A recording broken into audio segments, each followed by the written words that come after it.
Warahmatullahi wabarakatuh. Selamat pagi. Waalaikumsalam warahmatullahi wabarakatuh. Waalaikumsalam Waalaikumsalam warahmatullahi warahmatullahi wabarakatuh. wabarakatuh. Teman-teman peserta dan kakak-kakak boleh kayaknya on cam ini.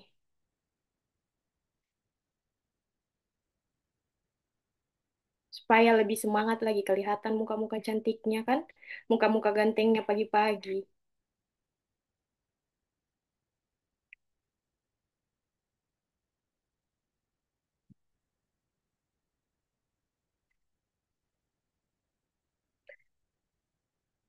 Baik, terima kasih sudah hadir dalam kegiatan Sunday with R&D. Sebelumnya, teman-teman ada yang tahu temanya kita apa?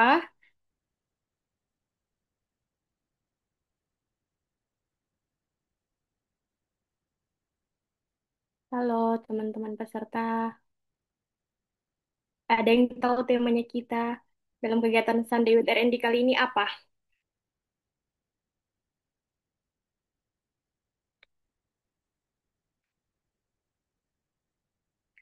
Jadi temanya kita itu Implementing AI in Higher Education, Challenges and Opportunities. Implementasi AI di perguruan tinggi itu tantangan dan eh, keuntungannya itu apa? Nah, sebelum kita mulai, saya mau kenalin dulu nih pemateri kita kali ini. Kak Komang Putra. Kak Komang sekarang sudah melakukan penelitian ya untuk skripsinya dan Kebetulan bakal jadi kebetulan tanggal 25 kemarin sudah yudisium jadi sudah officially SP sih sebetulnya. Tapi oh, oke. masih perbaikan juga gitu. Oke, Kak. Kak Komang ini punya beberapa prestasi keren loh, teman-teman. Beliau pernah menjuarai lomba karya tulis ilmiah, juara dua, Asosiasi Ilmu Tanah Jambore Indonesia dengan judul Revegetasi Lahan Miring, Agroforestry, Cengkeh, dan Aracis Pintoy 2024.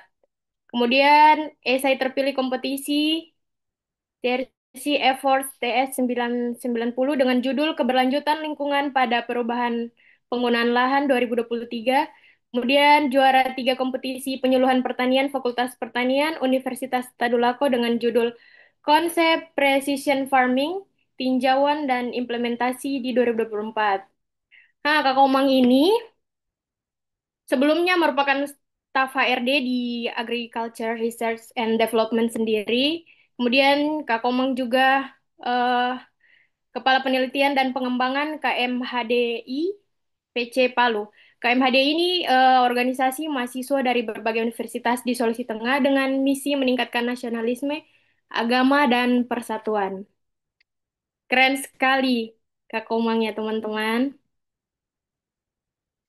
Eh, Baik, langsung saja saya berikan waktu dan tempat kepada Kak Komang untuk share pengalaman dan materinya kepada kita semua. Kepada Kak Komang, saya persilakan.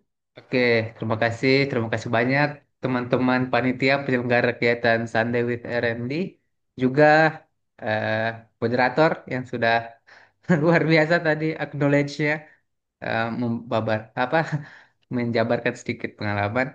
Apakah sebelum saya lanjut presentasi, apakah suara saya jelas atau ada problem mungkin? Jelas, Kak. Jelas, Kak, jelas. Oke. Oke, baik. Pagi ini kita diskusi sedikit terkait dengan AI, Artificial Intelligence atau kecerdasan buatan. Ini bukan menggurui, lebih tepatnya sharing session saja. Jadi setelah presentasi akan ada sesi Q&A atau seputar apa tanya jawab begitu. Jadi kita diskusi ringan. Nah, ini akan saya share screen dulu.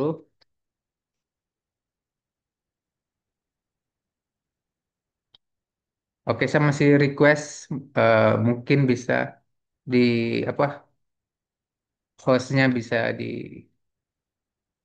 oke wait a minute oke oke. Mhm.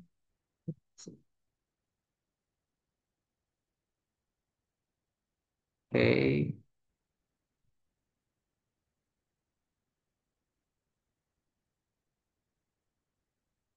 Eh, Kasih kelihatan share-nya guys. Sudah, sudah. Oke, good. Jadi teman-teman, kali ini kita akan bahas apa sih itu AI, sedikit juga snapshot sejarahnya, bagaimana AI itu pertama kali di develop hingga memiliki ekosistem yang cukup mature atau cukup berkembang, mendisrupsi teknologi tidak hanya kesehatan, tapi juga banyak aspek lain, teknologi juga, eh, pendidikan dan lain sebagainya. Dan pada judul utama kita kali ini adalah Implementing AI in Higher Education, Challenges and Opportunities. Karena judulnya ini menggunakan bahasa Inggris, kontennya juga saya gunakan bahasa Inggris. But I think I would like to present in Indonesia, half of them actually in explanationnya. Jadi kurang lebih kita bisa diskusi santuy-santuy. Jadi it's not really formal settings. Jadi lebih eh, informal talks aja kali ini. Dan tentunya terima kasih sebelumnya saya ucapkan kepada Agriculture Research and Development sudah meng-host ataupun menyelenggarakan kegiatan ini cukup thought provoking. Jadi kita akan ke materinya saja. Sebelum itu kita lihat apa sih akan saya jabarkan. Kali ini saya akan menjabarkan terkait dengan AI itu sendiri. Eh, Secara singkatnya, why AI matters in higher education. Mengapa sih AI itu penting kita diskusikan? Karena kita tahu bahwa AI itu telah mendisrupsi banyak aspek kehidupan dewasa ini. Kemudian AI in brief atau gambaran singkat kecerdasan buatan, a quick evolution dengan visual timeline yang tentunya saya retrieve atau saya scrap dari beberapa sumber atau literatur sekunder karena ekspertis saya bukan AI, jadi saya retrieve di berbagai sumber atau literatur. Kemudian opportunities-nya kita akan membicarakan personalization, akses, research, dan automation. Walaupun automation ini dan personalization ini tentunya pada segmen berbeda dan hanya mengupas permukaannya saja. Kemudian challenges, nah tentunya hal ini yang menjadi concern utama kita. AI menawarkan segudang fitur, namun juga eh, ada hal resiprokal atau hal yang perlu kita perhatikan adalah tantangan. Di dalamnya terdapat tantangan etika, inequality, integrity, dan juga skill gaps. Nanti akan kita bahas satu persatu secara tentunya melalui proses-proses dari awal intro hingga proses. Kemudian conclusion, nanti kita akan bahas key takeaways daripada AI ini sendiri. Balancing innovation with responsibility. Yaitu kita akan mengupayakan agar penggunaan AI yang melibatkan opportunities dan challenges-nya dalam suatu equilibrium atau kesetimbangan. Jadi dia akan dalam proporsi yang pas gitu. Kita menggunakan AI namun juga memperhatikan sisi etikanya kurang lebih. Nah, sebelum kita masuk ke materi, ada satu adegium atau quotes lah. No one can stop the progress of artificial intelligence. It will inevitable be a central force in our future. Jadi tidak ada seorang pun yang menghentikan atau dapat menghentikan progres atau perkembangan daripada kecerdasan buatan. Itu suatu keniscayaan inevitable. Inevitable be a central force. Jadi kekuatan yang sangat sentral atau penting di masa depan kita semua. Ini orang yang ngomong gini adalah si Max Tegmark. Saya belum pernah ketemu, cuma hanya memperoleh quotes-nya. Dia itu adalah salah satu faculty members dari UC Berkeley, notable scholar, dan dia ada penulis dari buku Life 3.0 yang cukup booming. Em, Sebelum kita masuk ke AI, saya minum dulu. Oke. Nah, sebelumnya kita harus tahu dulu apa itu AI dan apa sih bagian-bagiannya. Kemarin Adam memberikan buku terkait panduan yang telah dirilis oleh Kementerian Pendidikan Tinggi, ya Kementerian Pendidikan Tinggi dan Sains tentang AI. Jadi sudah ada sebetulnya buku yang membahas secara komprehensif Jadi saya sangat rekomendasikan kepada teman-teman ada sekitar mungkin 14 orang ya di sini atau berapa yang hadir untuk sekiranya setelah atau sehabis kita diskusi mungkin bisa dibaca beberapa buku-buku itu karena itu sangat fundamental sekali dan sangat penting gitu ya, untuk membuka hasanah wawasan kita. Dan AI sendiri adalah suatu kecerdasan buatan yang dikembangkan. Ada beberapa jenis AI yang kita temui. Ada generative AI, ChatGPT, conventional AI, dan mereka ini memiliki makna secara semantik, mereka memiliki makna tersendiri. Nah, kalau kita lihat, kalau kita sering pakai AI itu mungkin ada yang pakai DeepSeek, Gemini, ChatGPT, Llama, ataupun Cloud, ada Perplexity juga, dan model-model lainnya. Nah, Eh, itu adalah kelompok dari LLM, Large Language Model. Tadi malam saya sempat diskusi juga dengan teman saya yang mengambil studi S2 di UGM, dia ngambilnya eh, Computer Science. Jadi saya tanya sedikit tentang AI ini. Jadi dia bilang itu kelompok-kelompok seperti ChatGPT, DeepSeek dan lainnya itu masuk ke dalam Large Language Model atau LLM. Nah, tentu saja kita mendengar ChatGPT itu adalah produk daripada generative AI dan kita harus tahu apa sebetulnya generative AI itu adalah suatu AI atau subset daripada AI yang dapat menggenerate atau menghasilkan suatu konten meniru manusia. Jadi AI itu sebetulnya kalau kita pikir dia itu meniru cara kerja neuron kita manusia. Bagaimana mereka scraping. Scraping itu kalau bahasa eh, dasarnya itu mengumpulkan scraping data. Jadi AI itu dilatih sedemikian rupa untuk mengumpulkan data dari database internet baik itu dokumen ataupun gambar sehingga kemudian dengan generative AI platform dilatih dia algoritmanya sedemikian rupa sehingga dapat apa memproses input. Input itu apa? Jadi inputnya itu kita bisa ketikkan di AI berupa prompt.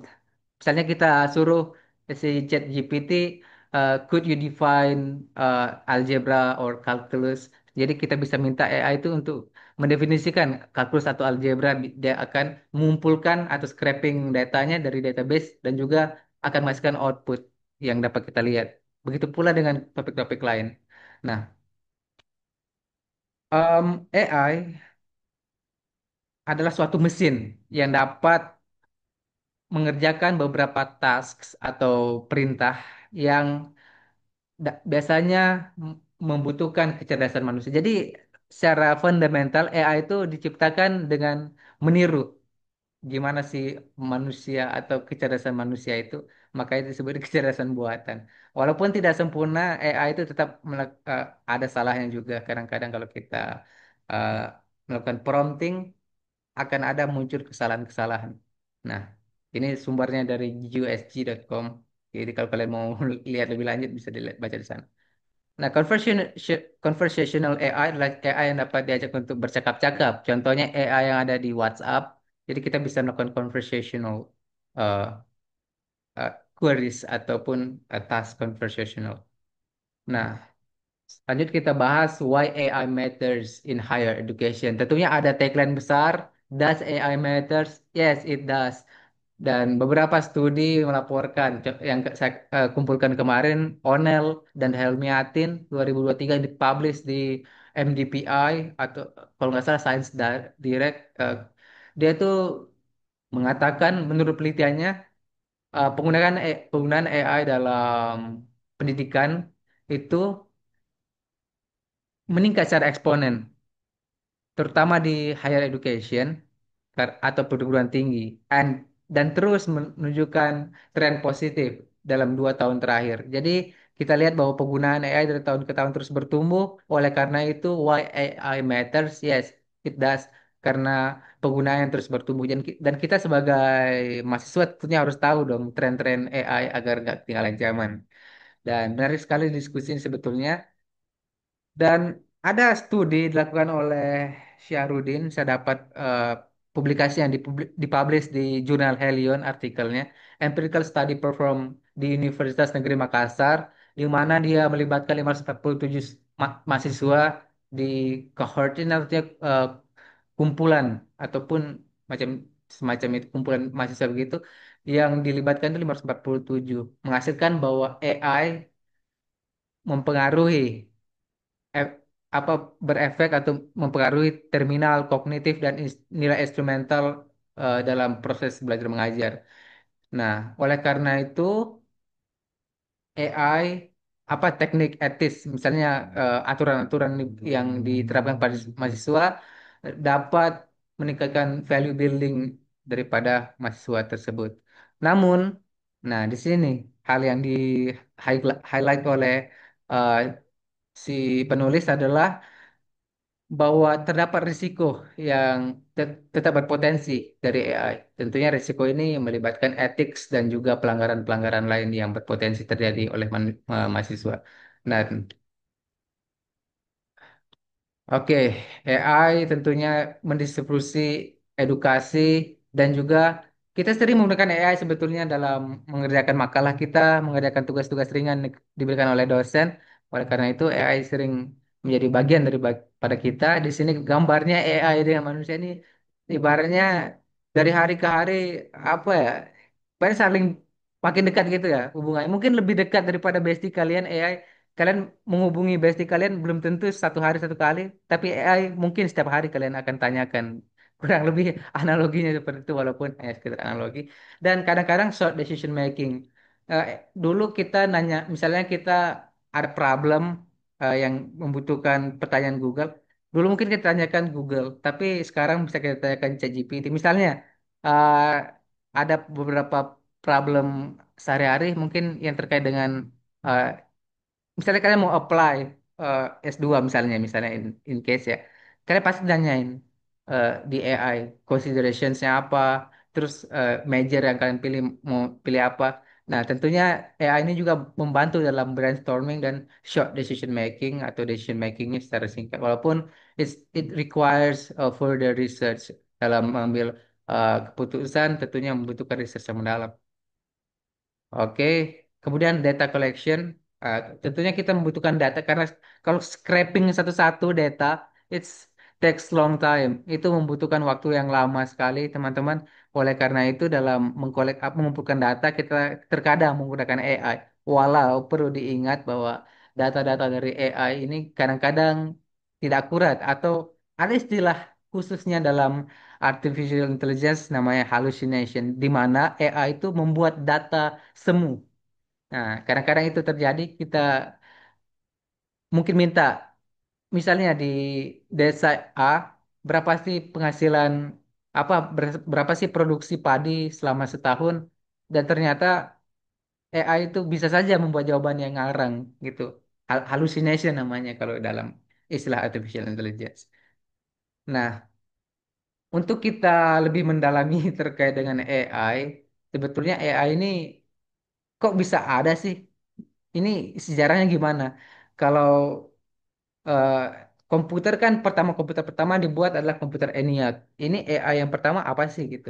Jadi perkembangan AI sejalan dengan perkembangan eh, komputer ya teman-teman.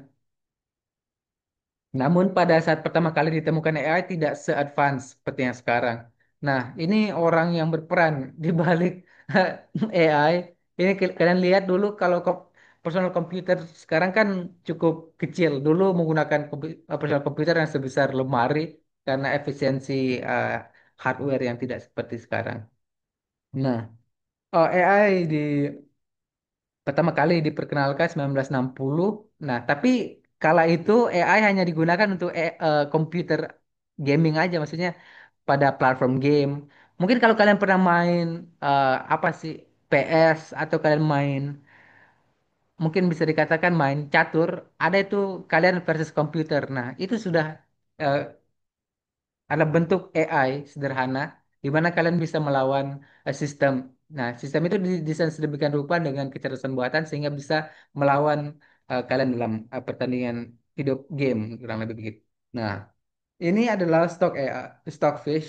Kalau kalian pernah atau kalian tertarik dengan perkembangan catur, mungkin kalian pernah mendengar Kasparov, Magnus Carlsen ataupun figur-figur pemain catur yang hebat. Mereka itu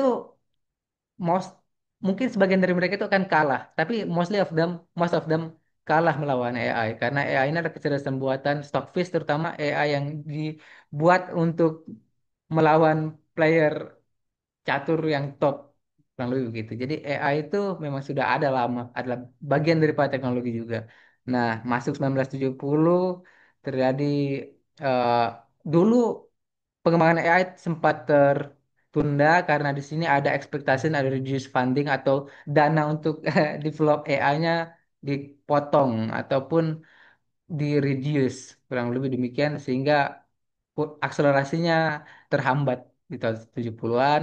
Kemudian tahun 80-an AI diadopsi dan dikembangkan, tapi hanya bagian tertentu saja, tidak masif sekarang, yaitu hanya pada bidang machine learning dulu tahun 80-an.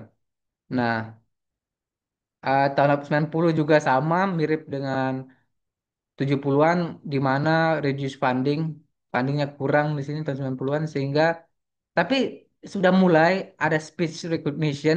Apa itu speech recognition? Jadi kalian suatu AI kecerdasan buatan untuk bisa mengenali uh, input suara atau masukan suara, ya, especially suara manusia di sini, dan juga uh, peningkatan atau perkembangan daripada neural networks backpropagation tahun 90. Nah, tahun 2000 pertumbuhan masif terjadi di mana ada ketersediaan data dan processing powernya mulai meningkat, dan juga machine learning, algoritma machine learning sudah apa, mulai meningkat juga, enhance. Kemudian tahun 2010 uh, ANI, Adoption of Artificial Narrow Intelligence, namun sudah dengan algoritma yang semakin dimurnikan atau semakin mapan. Kemudian ada namanya GANs, Generative Adversarial Network, sudah mulai diperkenalkan di 2010. Kemudian Generative AI dan juga Generative AI on Image Creation sudah juga dimulaikan di tahun 2010, mulai muncul, emerge atau muncul. Dan peaknya itu di tahun 2020, di mana Generative AI seperti ChatGPT, OpenAI yang CEO-nya Sam Altman merilis beberapa apa startup terkait dengan AI, generative AI advances within with powerful language generation capabilities, di mana kapasitas dan kapabilitasnya mulai meningkat di tahun 2020, sehingga transfer promptingnya, datanya, dan juga queriesnya makin meningkat. Ongoing research toward artificial general intelligence atau AGI, jadi researchnya makin masif di tahun 2020. Tidak hanya OpenAI besutan sama Altman meningkat, namun juga beberapa AI lain muncul seperti Llama, Meta. Meta itu kan punyanya Mark Zuckerberg. Terus beberapa Gemini, Gemini itu terafiliasi dengan Google. Jadi raksasa-raksasa teknologi ini nggak mau ketinggalan. Meta oleh Mark Zuckerberg tidak mau kalah dengan OpenAI. Kemudian Google sendiri tidak mau kalah dengan eh, OpenAI dan Llama, maka merilis Gemini yang built-in dalam ekosistem Google atau Android. Dan juga kalau di Apple mungkin mereka punya Siri, mungkin something like that, dan juga beberapa rintisan lain. Namun kalau kita ngomongin AI, tentu itu berkaitan dengan blok-blok kekuatan dunia. Uh, US atau United States mendominasi AI. Oleh karena itu China juga nggak mau ketinggalan. Kemarin China merilis open source AI yang namanya DeepSeek, yang nggak kalah powerful juga. Jadi dalam teknologi war atau perang teknologi, dua blok ini cukup bersih tegang. Jadi kita cukup seru as a consumers ya. Kita ini kan di sini sebagai konsumen atau pengguna, users. Jadi kita cukup seru juga menyaksikan perkembangan AI. Dan ini tahun 2030 diproyeksikan ada beberapa spekulatif advancements atau peningkatan performanya. Kemudian akan ada suatu eh, akan ada artificial super intelligence atau ASI, di mana itu ada ahli-ahli yang berhipotesis akan ada pengembangan ASI atau artificial super intelligence, kurang lebih begitu. Ini adalah gambarannya. Jadi mengapa sih kita membahas gambarannya? Karena supaya kalian tidak buta juga. Oh, tiba-tiba ada AI. Oh, dengan kalian mempelajari sejarahnya, kalian juga bakalan tahu, oh ternyata AI itu sudah di develop tahun 60, yang namanya ANI, kemudian tahun 80 machine learning, kemudian tahun 2000-an ada generative AI, dan 2020 adalah peak daripada, walaupun still on progress developing ya, tapi 2020 adalah titik yang signifikan sekali dalam menentukan disrupsi AI-nya. Dan juga kita akan bahas di sini. Nah, dari segi opportunitiesnya dulu, kan tadi kita sudah pelajari AI itu apa, definisinya. AI itu adalah kecerdasan buatan, terus sejarah AI, AI itu sudah mulai di-develop tahun 60-an walaupun terbatas, dan 2020 adalah peaknya. Kemudian opportunities, kalau kita ngomongin peluang, nah kalau anak agribisnis tentu belajar analisis SWOT ya, strength, weakness, opportunity, and threats. Nah, begitu juga di AI ada uh, opportunities and challenges-nya. Nah, sekarang kita bahas opportunities-nya dulu. Nah, AI ini sangat membantu sekali. Kita bisa bayangkan dan kita bisa imajinasikan. Mungkin zaman-zaman rektor dulu, dekan mungkin yang lahir tahun 60-an, kemudian dia S1-nya tahun 80-an, 90-an. Dulu nyari artikel jurnal itu kayak ngobrak-abrik perpus, nyari satu-satu, dan sangat lama untuk retrieve datanya. Sekarang hanya dengan membuka OpenAI ataupun DeepSeek, kalian bisa nulis eh, hal semuktahir apapun. Kalian mau tulis quantum mechanics di situ, kalian mau tulis apa ya, coding DNA apa RNA, kalian bisa tulis semua di situ dan akan muncul ya. Namun perlu di cross check juga, kadang-kadang AI itu memberikan jawaban yang ngarang. Tapi seiring dengan perkembangan model LLM atau large language model, AI atau hallucination-nya dapat ditekan walaupun tidak 100% hilang hallucination-nya.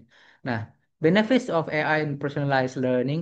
Jadi kalau kita pakai di edukasi, AI itu bisa berfungsi sekali, terutama kalau teman-teman yang mau belajar otodidak. Misalnya, uh, siapa aja di sini mungkin Nurul mungkin atau Shalsa mau belajar bahasa Jerman atau bahasa Mandarin atau bahasa Belanda otodidak, kan bisa membuat planning kalian sendiri, studi plan. Misal kalian ketik, I would like to study uh, apa Germany until B1 misalnya. Jadi kalian bisa tulis, AI bantu nyusunin apa sih yang dipelajari step by stepnya. Kemudian selain itu juga AI punya, kalau kalian customisasi lebih lanjut, ada learning analytics, tapi mungkin berbayar, jadi semacam dashboard begitu untuk nge-track kalian itu belajarnya gimana. Kemudian AI juga memberikan content recommendation. Misalnya kalau kita konteksnya belajar bahasa Jerman, atau oke, kita konteksnya lebih universal ya di pertanian, mungkin ada teman-teman tertarik terkait dengan proses fotosintesis daripada suatu tanaman. Jadi kita bisa minta AI untuk memberikan konten recommendation. Nanti AI akan memberikan rujukan. Misalnya buku Campbell atau buku-buku lainnya, textbook begitu, kalian bisa direkomendasikan oleh AI, dan juga video-video dari Khan Academy, eh, Royal Society itu kan suatu kumpulan saintis-saintis di United Kingdom, dan juga beberapa eh, rujukan lain bisa diberikan oleh AI. Nah, AI ini harus bisa dimanfaatkan karena lebih efisien dibandingkan kita nyari satu-satu. Misalnya kita ngetik di Google ataupun di Chrome atau di Opera Mini, kita ngetik satu-satu, ini buku yang bagus untuk A, B, C. Jadi kalau kita minta AI, dia lebih ngasih jawaban lebih efisien dan cepat tentunya. Namun perlu di cross check juga, kadang-kadang banyak hallucination-nya.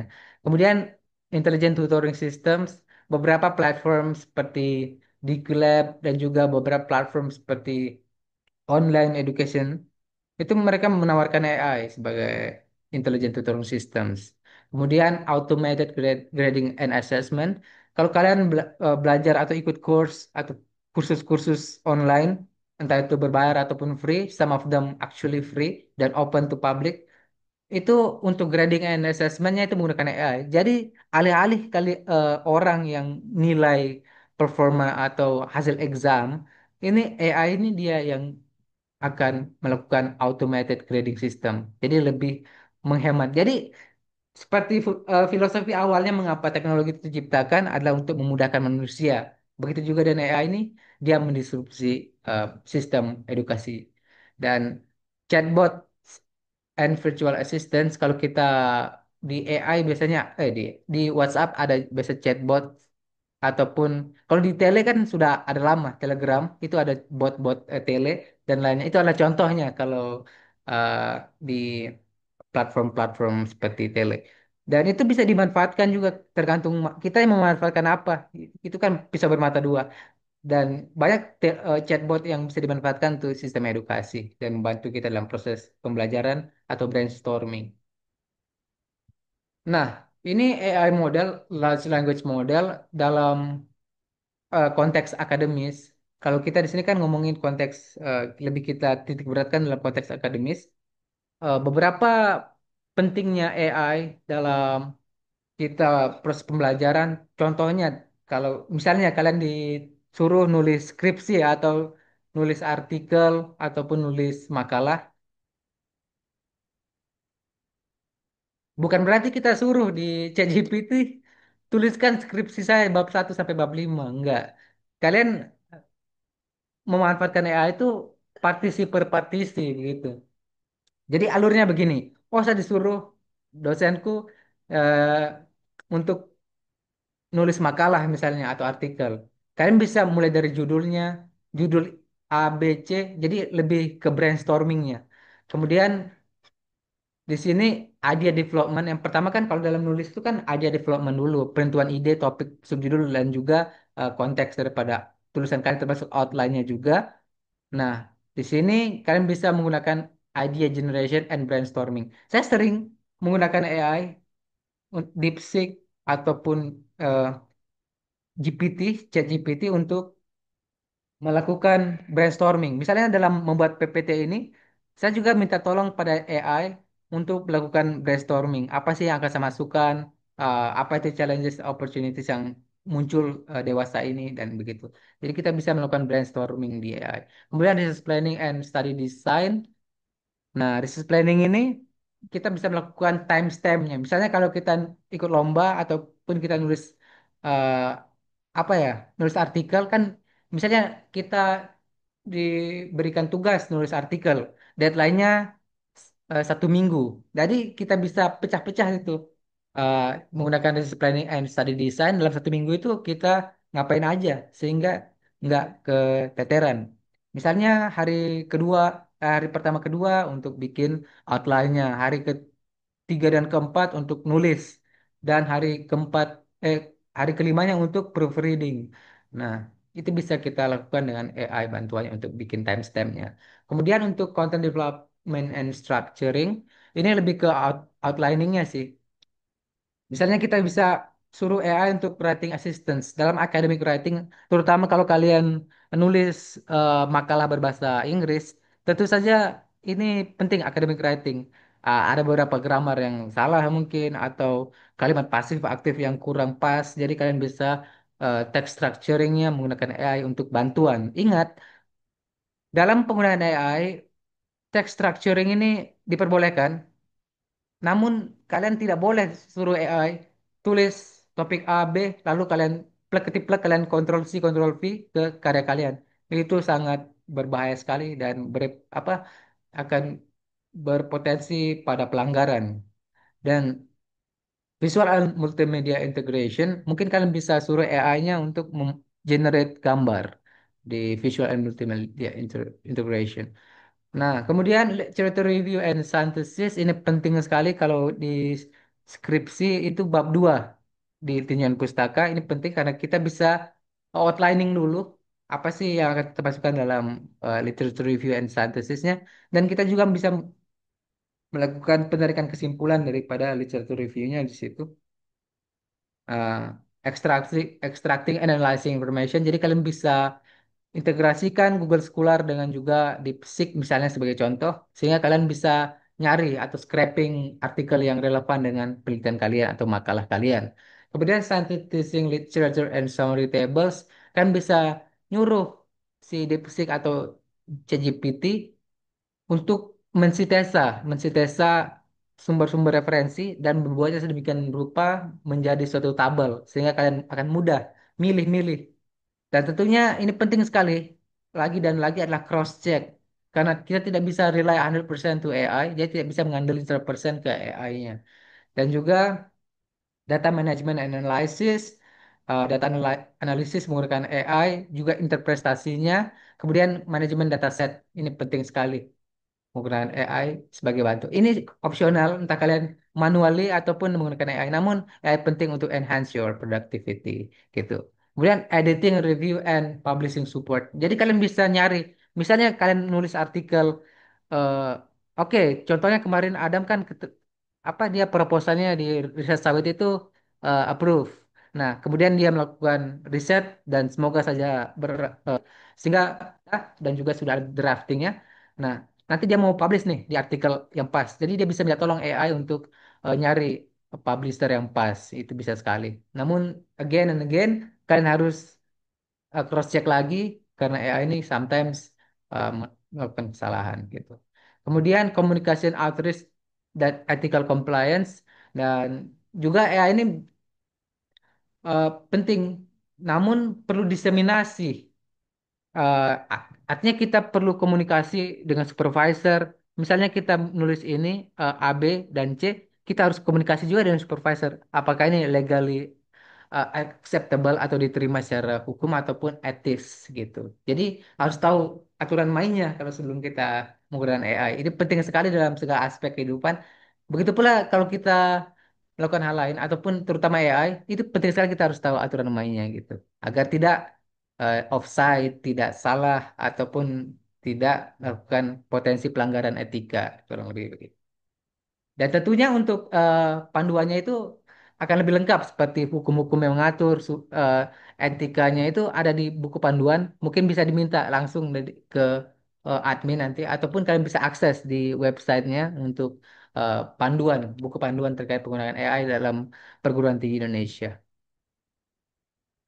Nah, kita sekarang ke penggunaan AI, input dan output. Ini penting sekali dalam kita memanfaatkan AI secara optimal. Nah, AI itu dapat menerima atau mas inputnya itu dapat menerima masukan seperti suara, tulisan, dan juga uh, dokumen yang kita masukkan seperti PDF, Excel, dan juga gambar. Jadi kita bisa suruh AI itu mengolah itu semua. Dan juga hal ini penting untuk kita ketahui selain gambar dan juga hal lain, kita bisa mengenal apa itu prompting. Prompting itu penting sekali. Jadi kita nulis itu dalam ChatGPT misalnya atau DeepSeek, hal yang krusial sebetulnya kita promptingnya. In case misalnya kalian mau minta data atau sumber pustaka yang terbaru, itu penting sekali kalian menulis promptnya yang pas. Dan untuk promptingnya ini itu harus memasukkan subjek-subjek yang relevan, fokus eh, queriesnya kalian apa, dan juga limit-limit atau batasan-batasan. Sehingga AI itu akan lebih akurat. Jadi paling penting dalam memanfaatkan AI ada terletak pada promptingnya. Prompting itu apa? Prompting itu apa yang kalian tulis. Promptnya itu apa yang kalian tanyakan ke AI. Semakin akurat sumber apa, semakin akurat bentuk promptnya, maka hasilnya juga semakin akurat. Dan ini dalam prompting ada hal-hal yang penting diperhatikan, terutama jika teman-teman ingin menargetkan hal yang akurat untuk meminimalisir halusinasi tentunya. Nah, pertama itu ada define the task. Kalian suruh AI itu ngapain gitu. Misalnya dalam buat percakapan baru di ChatGPT, suruh AI-nya untuk membuat atau mengumpulkan literatur. Nah, kan define the task. Kemudian be specific, provide konteks, kasih konteks jelas ke prompt-nya. Misalnya kita ngumpulin literatur, literatur apa yang akan kita akan kurasi kurang lebih seperti itu. Misalnya mau mengumpulkan literatur terkait dengan uh, pentingnya analisis SWOT. Jadi kalian kumpulkan analisis SWOT di situ dan juga entah itu jurnal lokal atau internasional gitu. Dan juga provide clear instructions, kasih instruksi yang jelas kepada AI. Kadang-kadang AI itu bingung. Kadang-kadang kita bingung sendiri dengan prompt kita lah. Kitanya bingung, AI bingung, semuanya bingung gitu. Jadi outputnya itu tidak maksimal kurang lebih gitu. Kemudian persona or target audience dan juga ask open-ended questions. Nah, open-ended questions ini artinya pertanyaan itu dia itu bersifat terbuka dan berpotensi untuk terus, maksudnya terspesifikasi tertentu dan pertanyaan ini harus betul-betul eh, pas atau mengena dengan apa yang ingin kalian hasilkan. Jadi input dan outputnya ini eh, bergantung pada promptingnya. Nah, ini dari sini sumbernya. Dan ini kalian bisa baca lebih lanjutnya di buku panduan. What else? Wait a minute. Oh my God. Nah, oke, kita tadi ngomongin opportunitiesnya bahwa AI sedemikian rupa memudahkan kita dalam mengerjakan beberapa tugas akademik, menulis akademik, bahkan menggenerate gambar, dan prompting itu adalah hal krusial. Dan sekarang kita akan membahas challenges, tantangan. Tentunya ini lebih krusial. Namun sebetulnya saya berasumsi bahwa opportunity itu kan saya rasa kalian sudah tahu sendiri walaupun tidak jelaskan karena kalian sering pakai AI. Namun ethics ini perlu ditekankan karena ini halnya bersifat resiprokal atau tentunya krusial terkait dengan penggunaan AI. Hmm. Nah, saya dapatkan di buku panduan. Di sini beberapa studi kasus yang diberikan di panduan itu cukup lengkap terkait dengan penggunaan AI, misalnya pelanggaran akademik. Misalnya eh, kalian disuruh dosen kalian untuk membuat 2 atau 3 resume atau esai ataupun makalah. Kalian itu dari judulnya kalian suruh AI terus copy paste tanpa melibatkan eh, pikiran kalian sendiri. Terus bab satunya, bab duanya plek ketiplek AI itu adalah hal yang salah. Kenapa? Yang pintar AI-nya bukan kalian. Lantas kalian bayar 3 juta, kalian bayar sekian juta untuk kuliah buat apa gitu. Jadi yang nanti dapat gelar SP atau SAGR ya open AI-nya saja gitu.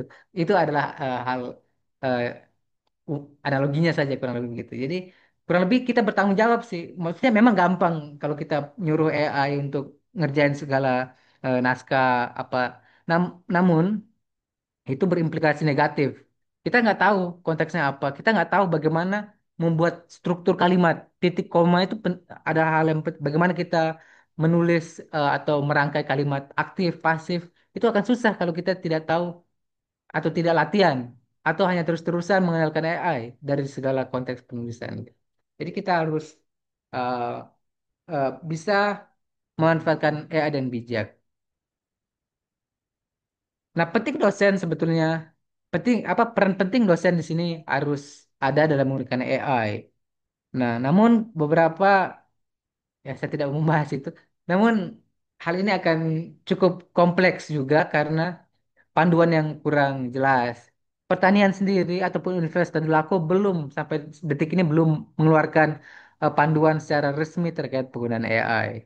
Nah, ini penting sekali sebetulnya. Mungkin kedepannya bakalan dibuat tim-tim pembuat atau penyusun nanti di fakultas atau faculty members. I have no idea actually. Um, kemudian, ah oke, ini desain penelitian penilaian. Kadang-kadang eh, ini kan lebih ke dosen aja sih sebetulnya ini bukan ke. Jadi dosen itu lebih aware dalam menilai hasil karya. Misalnya kalian jadi asisten dosen nanti, mungkin kalian lebih aware dalam menilai mana sih karya AI, mana sih bukan karya AI. Kemudian ini kalau kita ngomongin challenges, tantangan, tentu ada aspek kedua yaitu inequality. Nah, inequality ini tentunya menjadi hal yang krusial. Kenapa? Karena akses ke AI tidak sama merata. Tapi saya rasa teman-teman yang 16 orang di sini termasuk saya mendapatkan akses AI yang cukup bagus karena di Palu kan jaringannya ada. Jadi saya rasa inequality-nya bisa sedikit ya, dikompromis kurang lebih begitu. Dan ini tergantung ke human resource-nya lagi. Jika data apa natural resource, maksudnya jika resource fasilitasnya ada, nah PR-nya adalah human resource-nya. Kalian harus paham betul AI itu apa dan optimalisasinya apa. Dan ini pelatihan dukungan kesetaraan ini topik yang cukup penting juga dalam subbab inequality. Mhm. Oke, kita skip deh. Oke, penggunaan AI di multisektoral juga menghasilkan masalah multisektoral juga. Nah, di sini problemnya apa? Dalam AI model atau large language model itu terdapat bias atau ke- kesalahan ataupun hasil yang tidak akurat. Nah, impact of bias in generative AI or models on scientific writing itu adalah beberapa impact-nya terkait dengan bias di model AI seperti satu inaccurate findings. Misalnya kita suruh AI itu nyari suatu topik, misalnya topik A, topik B, hasilnya itu tidak akurat. Nah, hasilnya ngarang atau hasilnya banyak halusinasi. Itu akan mengarahkan pada error. Bisa kalian bayangkan jika kalian nyuruh AI untuk nulis resume kalian dan tiba-tiba teori itu salah. Betapa bahayanya itu ketika kalian meyakini suatu teori yang salah dan kemudian kalian ajarkan lagi ke teman kalian hal yang salah, salah.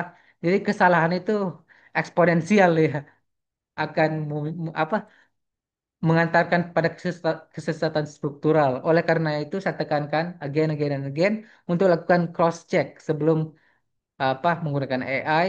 Maksudnya sebelum kita menyajikan satu data, kita harus cross check dulu data AI ini. Gitu. Kemudian reinforcing prejudice. Mhm. Terdapat diskriminasi inequality, ada praduga-praduga juga di sini. Ini lebih ke eh, legalnya sih, legal standing apa hal-hal hukumnya di AI dan saya tidak memiliki kapasitas untuk menjelaskan itu. Kemudian public persepsi. Nah, AI ini memiliki problem di sini, public trust. Jadi dosen ini akan sedikit skeptis. Ini mahasiswa saya mengerjakan tugasnya apakah pure dari eh, pengetahuan naluriah dia secara alami atau menggunakan AI. Bahkan sekarang saya pernah baca satu artikel itu ada profesor yang mendambakan typo, mendambakan typo bahkan karena hal yang sempurna itu dianggap adalah karya AI gitu. Jadi ada skeptis atau public persepsi yang bisa saja dipengaruhi oleh AI. Ini penting sekali untuk diketahui. Kadang-kadang jawaban kita yang terlalu perfect, wah ini pasti AI yang generate gitu. Kadang-kadang kalau ada typo, pasti human error, pasti di karyanya dia gitu. Dan research direction. Nah, kadang-kadang kalau kita suruh AI brainstorm, kadang-kadang ada bias juga, kadang-kadang interdisciplinary aspects-nya akan terreduce atau akan ada blindness di situ kebutaan. Jadi pentingnya di prompting, jadi kompromisnya di prompting aja gitu. Dan juga kita harus banyak baca paper agar research kita bisa relevan dan menghindari eh, ke ambiguitas dari research directions-nya gitu. Nah, lebih ke kalau kita konteks S1, kan S1 kita semua di sini, lebih ke konteks writing ethical issues atau etika penulisan aja. Gitu. Jadi intinya begini, intinya adalah kita harus aware dengan aturan-aturan, kita harus tanamkan ke diri kita sendiri. Oh, kalau saya ini copy paste, hasilnya adalah nanti saya ini sarjana abal-abal. Nanti kalau ditanya tetangga misalnya, misalnya kalau kita sudah S1, SAGR misalnya, ditanya, ini analisis SWOT pada usaha X atau usaha Y ini gimana?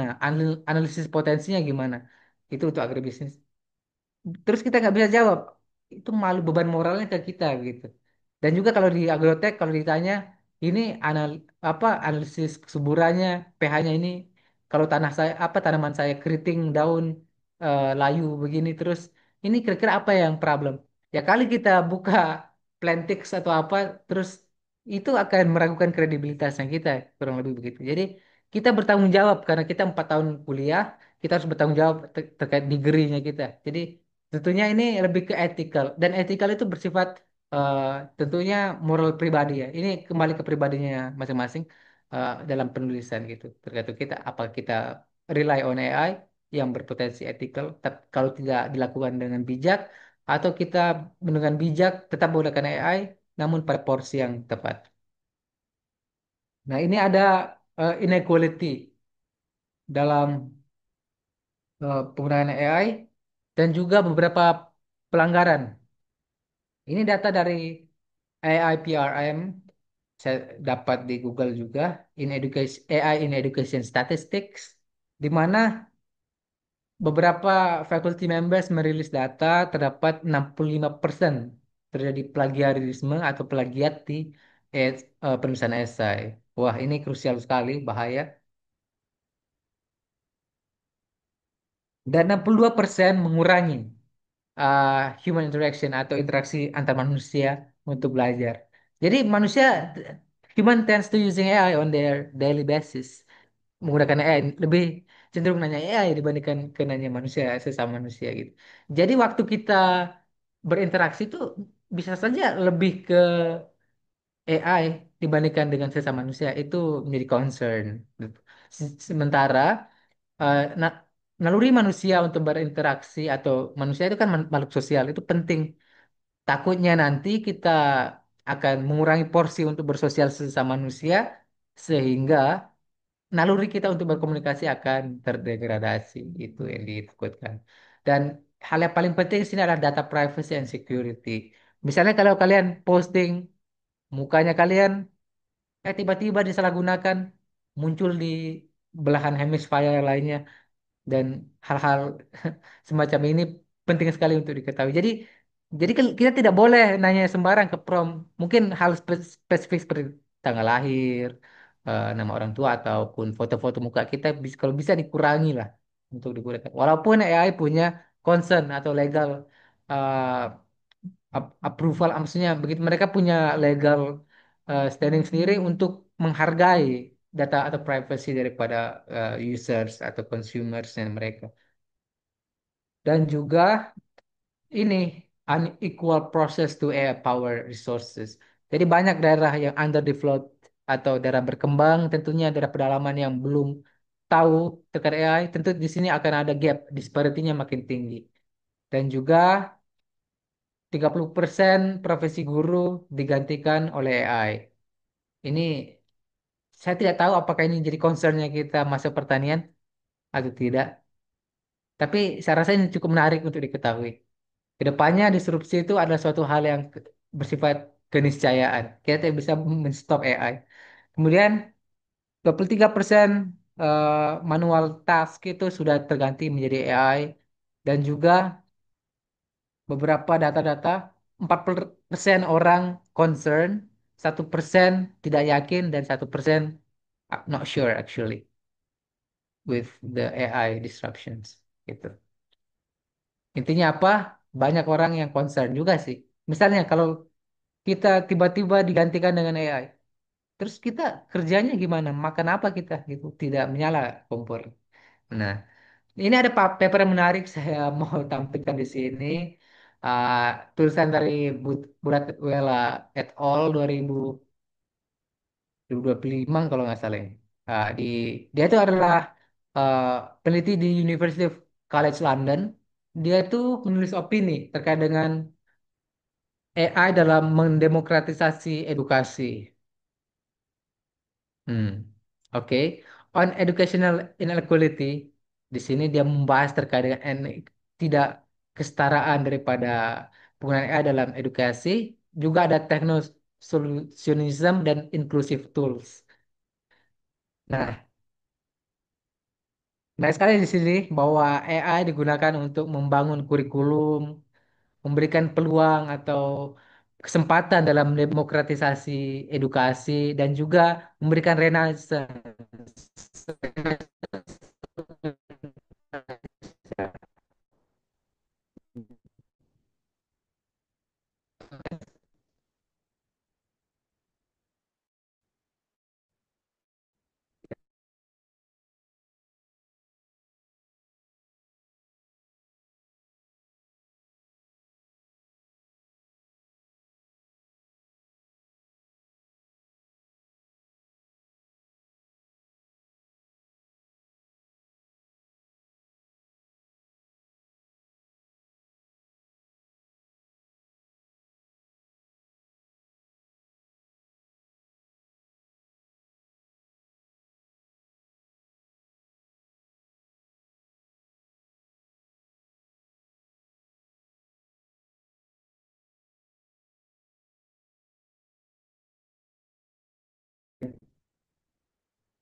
Oke,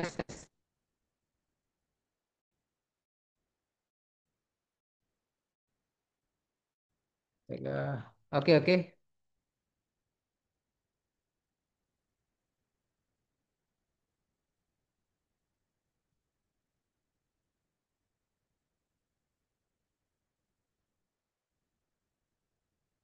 Oke, sorry, sorry.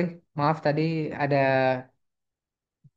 kesalahan pada sistem saya mungkin. Tapi moderator, apakah suara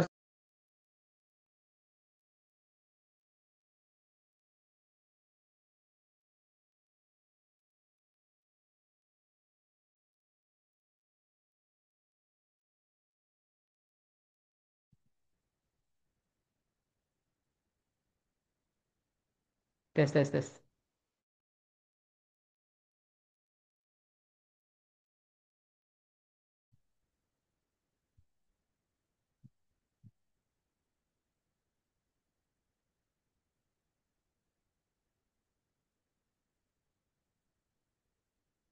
Oke.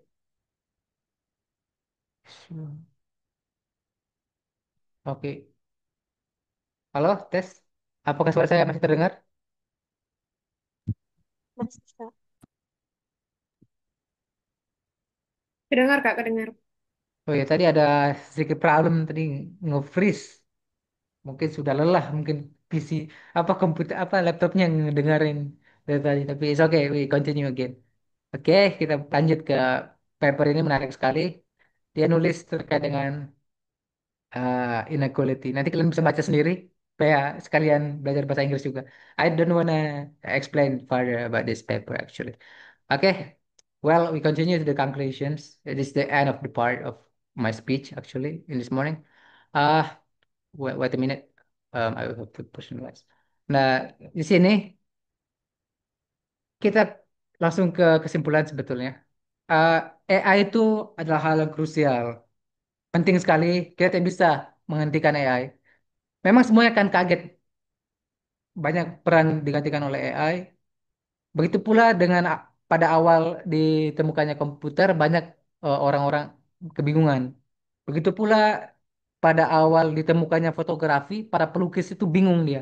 Ini pekerjaan saya akan digantikan dengan kamera, tapi nyatanya tidak. Intinya begitu, dan kita tidak bisa menghentikan perkembangan AI. AI still continuing on nah, developing kurang lebih begitu. Jadi yang paling kita harus ketahui sebagai mahasiswa, ini yang paling penting inti dari presentasi ini adalah kita harus paham etik, etika daripada penggunaan AI. Kita harus paham aturan mainnya sehingga untuk menghindari terjadinya potensi pelanggaran gitu. Kalau kita tahu aturan main, tentu kita akan meminimalisir pelanggaran. Kemudian fully comprehend the ethical issues dan juga you ini ada typos ini harusnya solutions. Jadi kita harus punya solusi untuk setiap eh, problem yang ada. Misalnya tadi problem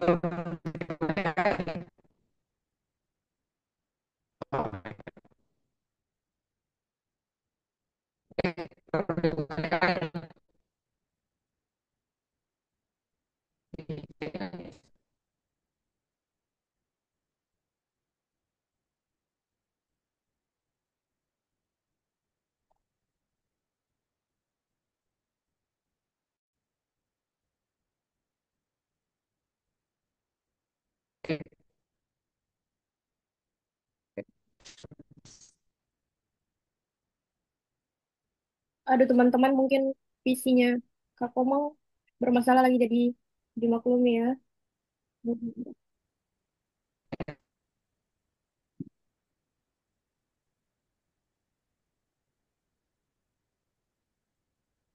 oke jaringannya tadi.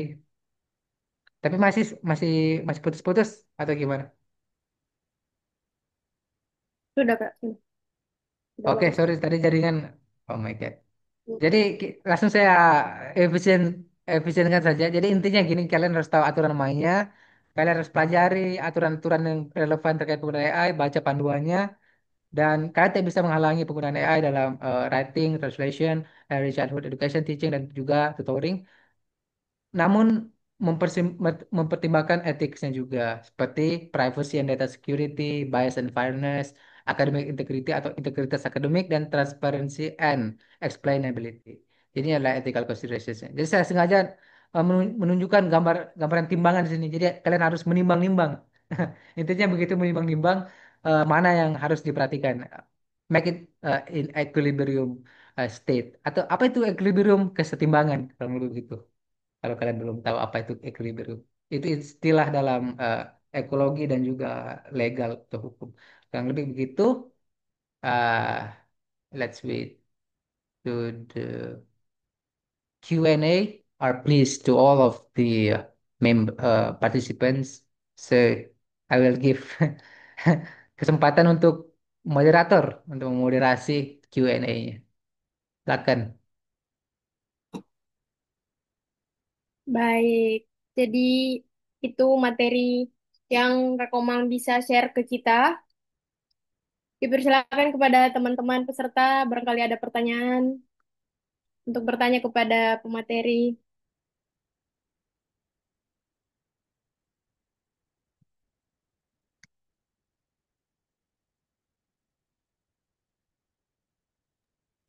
Sembari menunggu pertanyaan, mungkin Atau ada kalau nggak belum, kira-kira?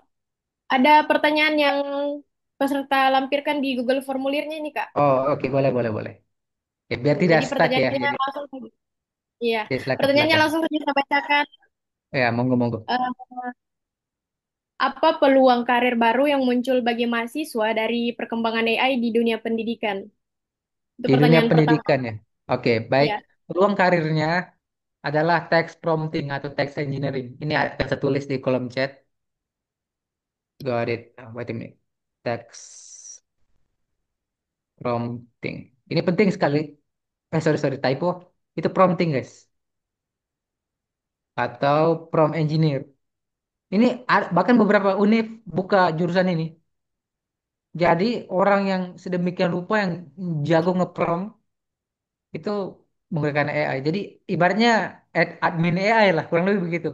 Kata kata literalnya ke admin AI itu adalah peluang yang terbuka. Jadi dengan memanfaatkan penggunaan AI yang terkustomisasi tentunya itu akan membuka peluang baru. Namun saat ini belum masif, belum terlalu apa, belum banyak diketahui oleh orang karena itu masih sangat eksklusif tentunya.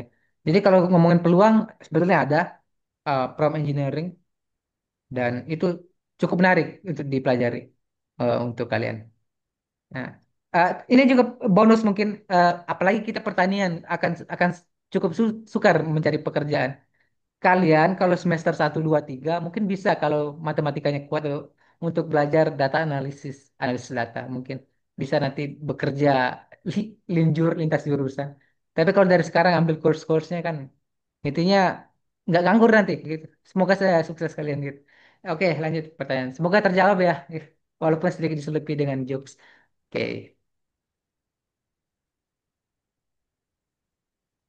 Oke, pertanyaan kedua nih. Apa risiko plagiarisme dan kecurangan akademik dengan adanya AI? Oke, baik. Risikonya sebetulnya kita harus tahu apa itu plagiarisme. Plagiarisme adalah di mana ketika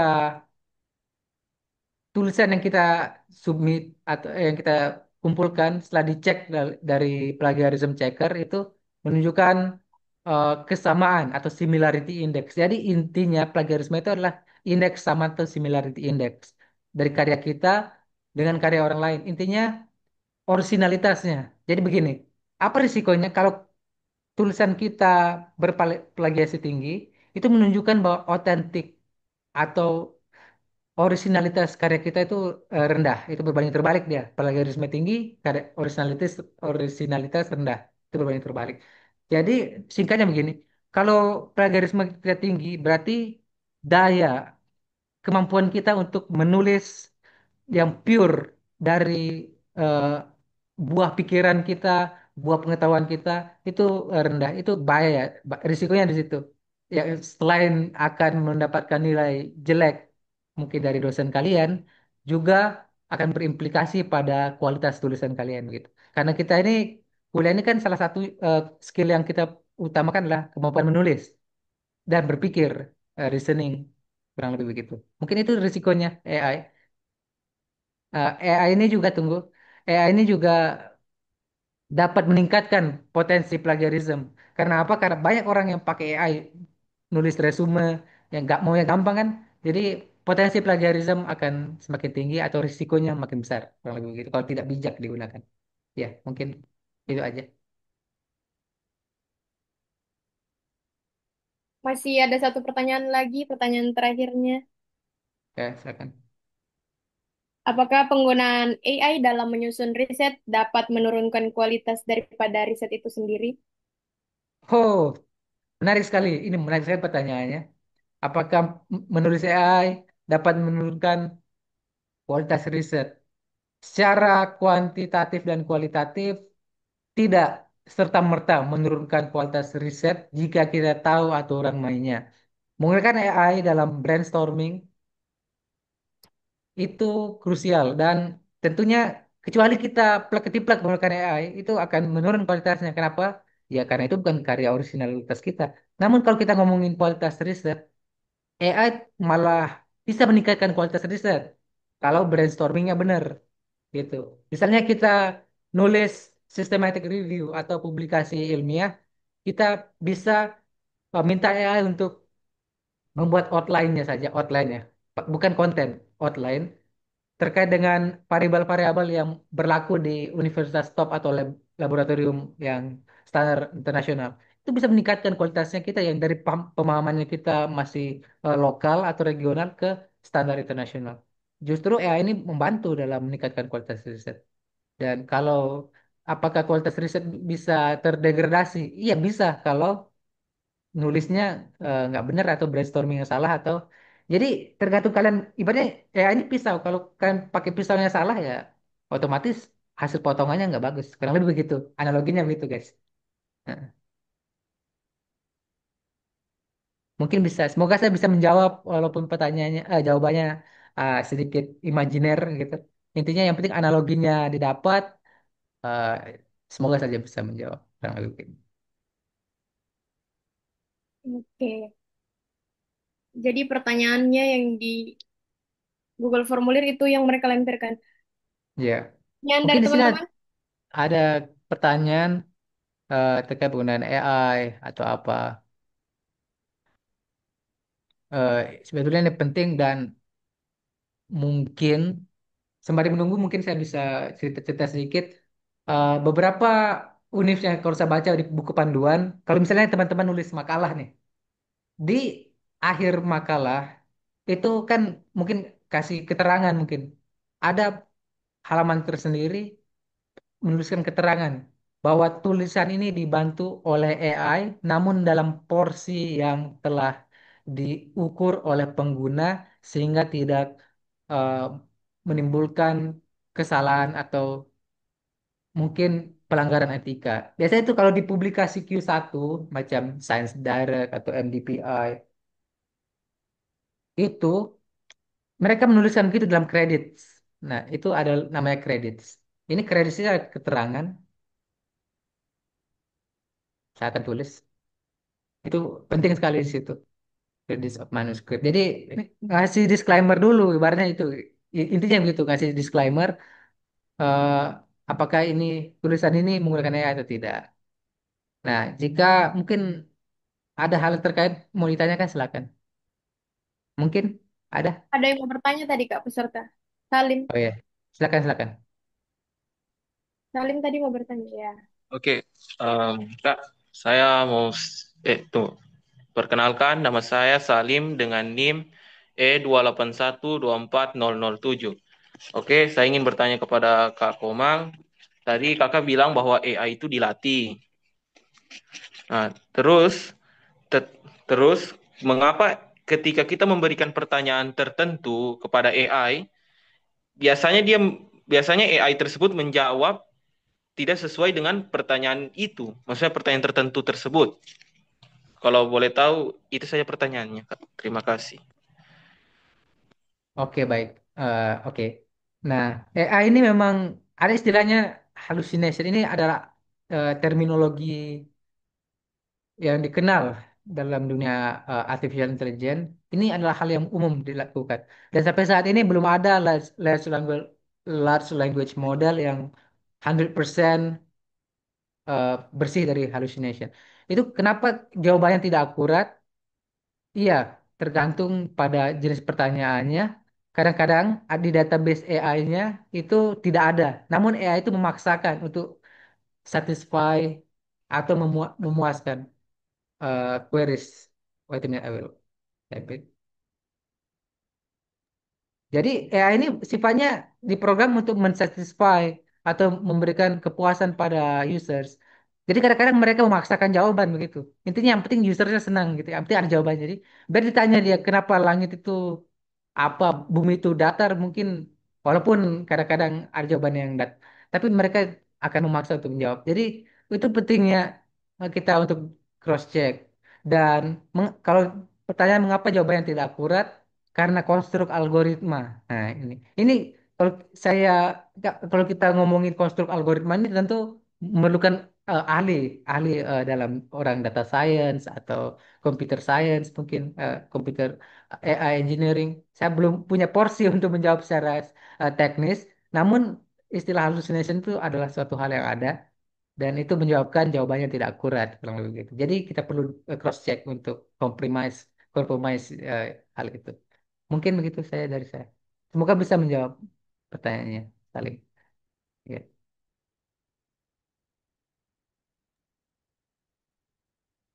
Nah, teman-teman menunggu pertanyaan selanjutnya mungkin bisa isi daftar hadirnya di obrolan sudah dikirim sama Kak Nawadir. Paling atas ada link. Silakan isi daftar hadirnya.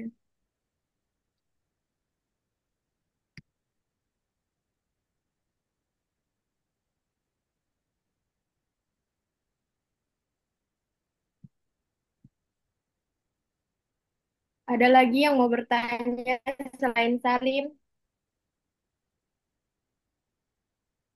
Silakan teman-teman bertanya. Ayo.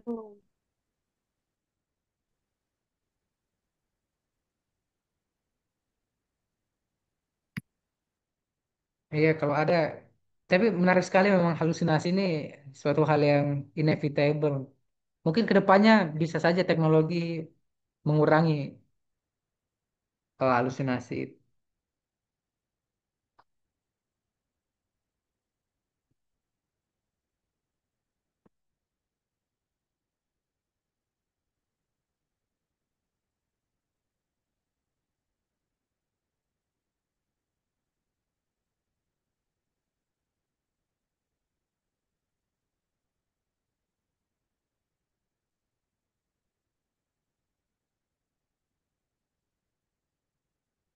Apakah ada pertanyaan lagi? Oke. Hmm. Feel free aja, feel free.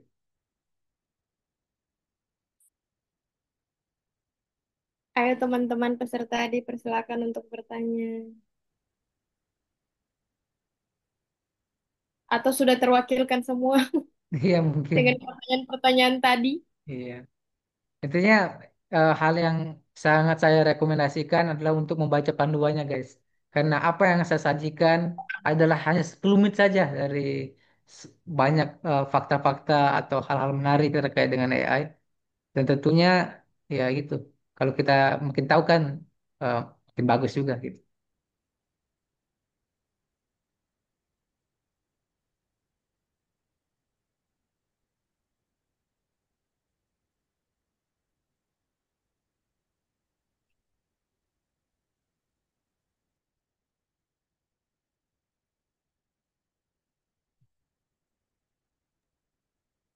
Oh, ini Kak. Iya, iya.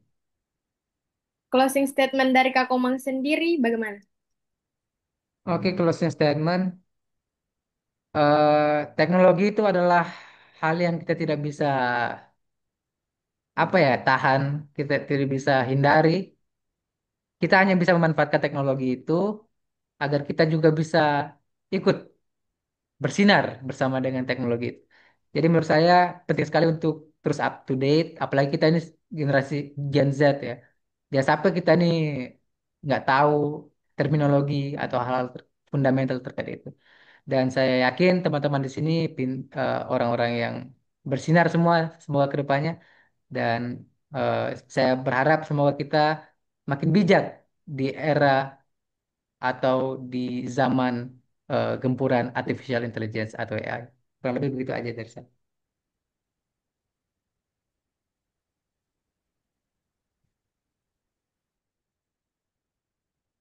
Mungkin karena tidak ada pertanyaan lagi dari teman-teman peserta, jadi kita bisa masuk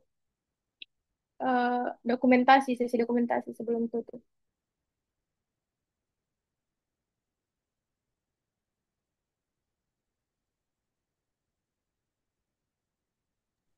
Apakah saya Teman-teman, stop stop share screen atau gimana? Kalau dari moderator. boleh Kak? Oke, siap. Oke, oke. Teman-teman peserta boleh on cam.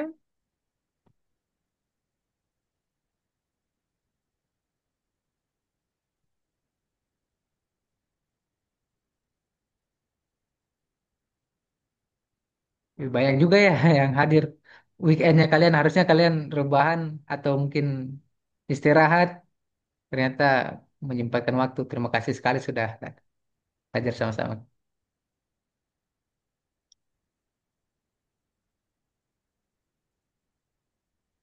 Oke, mungkin bisa.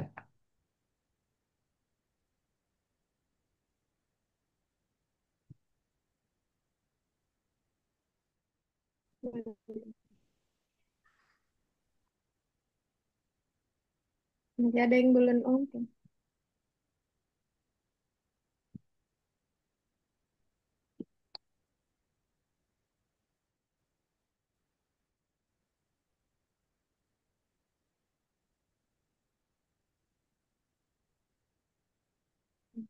Oke, sudah siap semua. Biar saya hitung. Ya, ya. Satu, dua, tiga.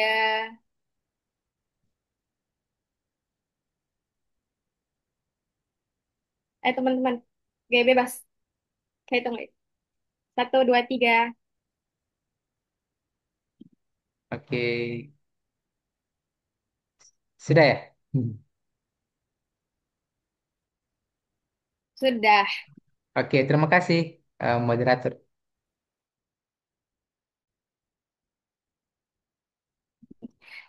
Jadi